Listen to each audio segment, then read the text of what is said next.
Gabriel Cluzel, comment réagissez-vous à ce manque d'impartialité du service public ce week-end ? Alors, on va être très franc, dire est-ce que le service public est neutre, c'est comme dire est-ce que l'eau est sèche ? On connaît la réponse, c'est quand même une évidence. Je rappelle quand même que, sans parler de l'affaire de ce week-end, bien avant, moi ça m'avait profondément scandalisé, la patronne de France Inter, Adèle Fanrette, sauf erreur de ma part, avait dit oui, bah c'est vrai, nous sommes un média progressiste, nous l'assumons. Déjà, c'était complètement dingue. Après, on a eu Delphine Ernotte, qui sur France Télévisions avait dit non, nous ne décrivons pas le monde tel qu'il est, mais tel qu'il devrait être. Non, mais vous imaginez quand même cette déclaration.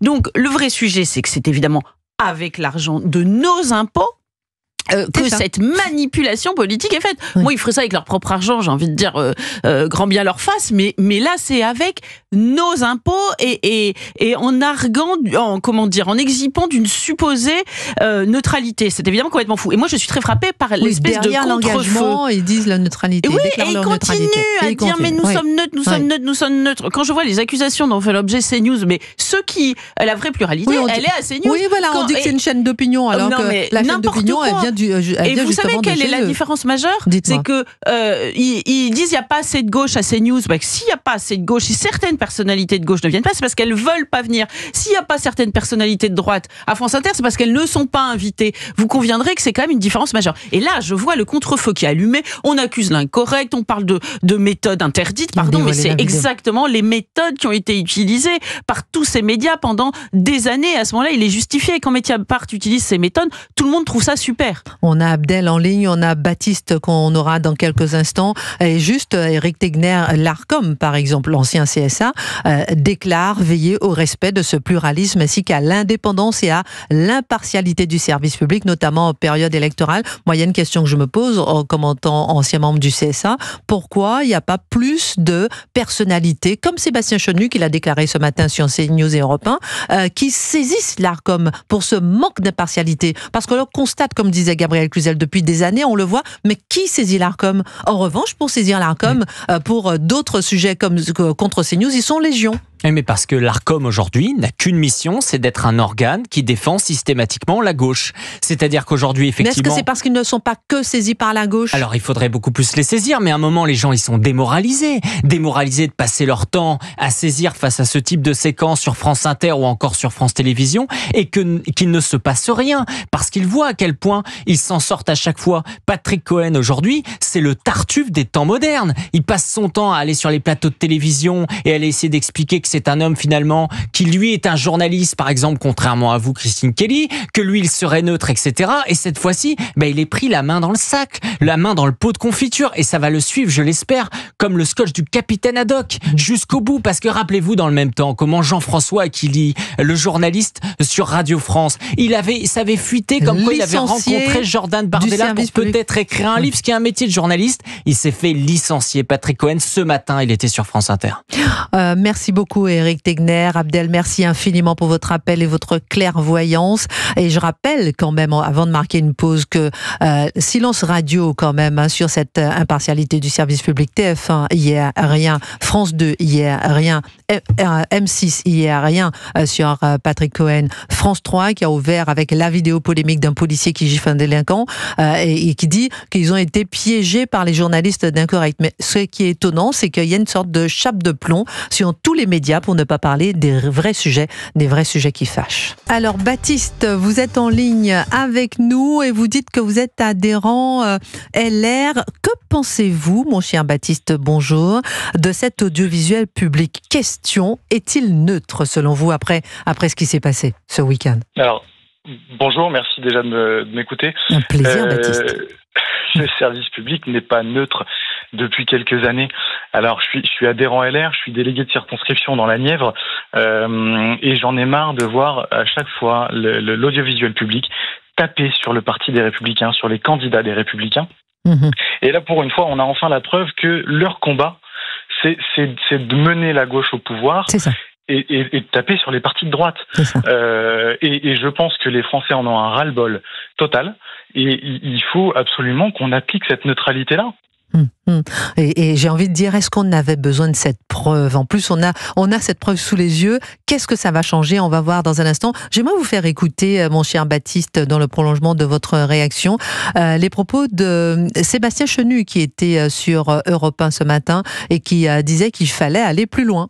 L'audiovisuel public, on a bien compris, c'est la gauche qui parle avec le portefeuille des Français. Donc il y a un détournement du service public de l'audiovisuel à travers... Un détournement oui, un détournement. Fort, oui. Et d'ailleurs, je vais déposer moi-même, je vais faire ce qu'on appelle un article 40, un signalement au procureur pour ce détournement du service public au bénéfice d'un parti politique. C'est-à-dire qu'un outil public financé par le Français finance de façon illicite un parti politique. Je pense que c'est très grave. Je pense que ça en dit long sur le service public, sur l'idée que ces gens se font du service public, c'est-à-dire qu'en fait, que les Français les payent ne les dérange pas. Ils ont une œuvre de militants socialistes et je pense que ça pose un vrai problème. Militants socialistes, vous êtes d'accord, Baptiste ? Je suis entièrement d'accord. Oui. Alors, je suis pas toujours d'accord avec ce que dit Monsieur Chenu, puisque c'est bien le premier à taper sur nos candidats sur et responsables aux Républicains. Ils sont pourtant d'accord avec beaucoup de nos mesures, mais effectivement, il faut à un moment donné qu'ils prennent leurs responsabilités et qu'ils fassent le nécessaire et qu'ils arrêtent effectivement de soutenir non-stop la gauche. Il faut que tous les partis soient entendus et qu'ils arrêtent d'appliquer leur politique en direct devant tous les auditeurs. C'est intéressant parce qu'on a l'impression que la France entière voit ce biais politisé de l'audiovisuel public et pourtant rien ne se passe, exactement comme la France entière qui voit que la dette explose et qu'il faudrait des dépenses, une réduction des dépenses publiques et pour autant on ne fait rien. C'est incroyable toute cette cécité, c'est incroyable cette déconnexion des élites et puis la réalité de ce que vivent les Français, ceux qui se disent moi je ne veux pas payer pour un audiovisuel public biaisé. Je suis entièrement d'accord. Après, la déconnexion des élites, ça dépend pour moi de quel bord ils sont.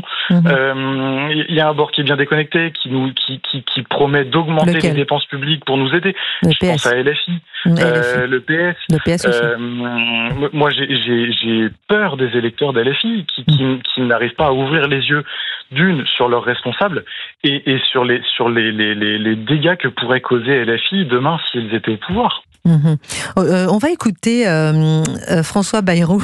C'est intéressant parce qu'il était invité ce week-end à C'est à vous et écoutez comment exaspéré il tacle les journalistes de C'est à vous. Mais on aurait aimé qu'il les tacle un peu plus tôt dans son mandat de Premier ministre. Écoutez ça un petit peu. Je vous trouve gonflé. Je suis là parce que vous m'avez invité. Mais vous avez accepté cette invitation. Excusez-moi. On va dire aux gens, c'est pas moi qui m'invite. Non, pas du tout, mais vous l'avez accepté cette invitation. Vous êtes venu dans mon bureau. Oui.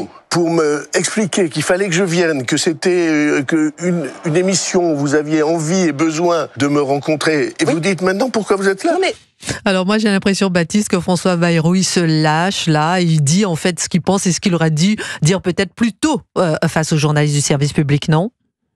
Enfin, après je ne sais combien d'années de politique, il ose enfin dire quelque chose et faire quelque chose. 51 ans. Je n'attendais rien de lui lorsque j'ai appris qu'il était nommé, et j'ai bien fait de ne rien attendre, puisque depuis qu'il est là, on n'a rien à part un budget qu'il essaye de mener, mais qui est très compliqué dans la conjoncture actuelle.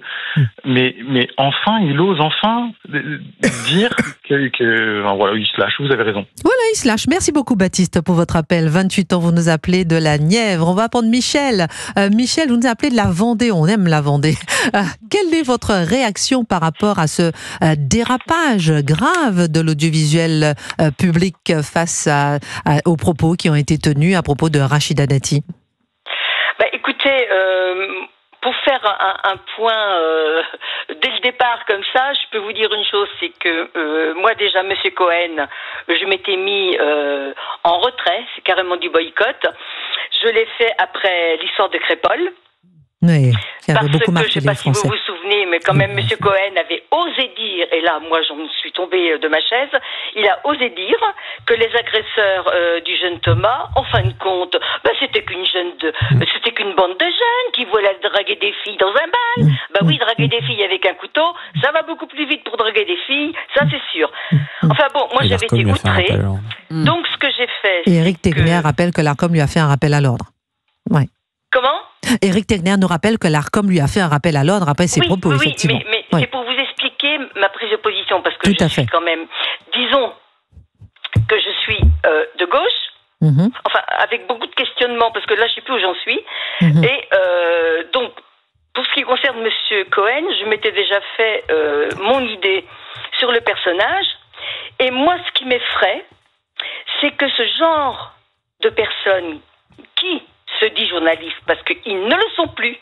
Pour moi, ce sont des partisans. Ce ne sont plus des journalistes, parce qu'ils nous parlent d'une France telle qu'ils voudraient qu'elle soit. C'est ça. Mais certainement pas telle qu'elle est. Je ne sais pas dans quel monde ils vivent, ces gens, mais ce serait bien qu'ils sortent de leur cocon très protecteur et qui viennent se coltiner la banlieue, par exemple. Oui, c'est ça. En tout cas, Michel, vous êtes assez clairvoyante, vous êtes de gauche et vous dites que vous êtes perdu. Merci beaucoup pour votre appel. Dernier mot sur la question avec une réaction de Gabriel Cluzel, puis Éric Tegner sur cet audiovisuel public qui semble manquer d'impartialité. Oui, je voulais rappeler aussi que la mère d'Elias avait été extrêmement sévère à l'endroit de Patrick Cohen, qui avait, dans sa façon de restituer les faits, il avait dit oui, il avait refusé, ce jeune l'enfant Elias avait refusé de donner son téléphone. Enfin bon, et il avait eu une présentation tout à fait biaisée qui avait fortement déplu à la mère d'Elias. Mais vous savez, il y a eu une enquête aussi qui a été faite par l'Institut Thomas More, on en a parlé je pense sur Europe 1, pour montrer de façon très précise en décortiquant les programmes à quel point l'influence de la gauche était forte, à quel point les invités étaient de gauche, et je crois que c'est très important de le dire. Mais dernier point, vous savez pourquoi ils font ça? Parce que pour eux, ils cherchent pas la neutralité, ils sont dans une forme de croisade. Pour eux, c'est le bien. Ils font le bien face au mal. Donc, il faut rien attendre en termes de neutralité. Le problème, c'est qu'aujourd'hui, nous sommes prisonniers avec notre portefeuille de cet audiovisuel public. Le bien contre le mal à la Robespierre. Éric Tegner. Il faut comprendre que le mal, il est bien implanté, que tout est pourri. Donc moi, je pense qu'il faut un grand plan social aujourd'hui de France Télévisions, de Radio France, qu'il faut absolument tout privatiser. Ça fera 4 milliards d'économies. Et moi, j'invite Patrick Cohen à peut-être mettre la main dans sa poche, aller créer un média. On va voir à quel point il y aura des millions de gens derrière lui, qu'il arrivera un petit peu, pour une fois, à vivre tout simplement de son travail. Donc qu'il devienne journaliste indépendant. Qui vit avec la pub, effectivement, pour voir un peu ce que ça donne.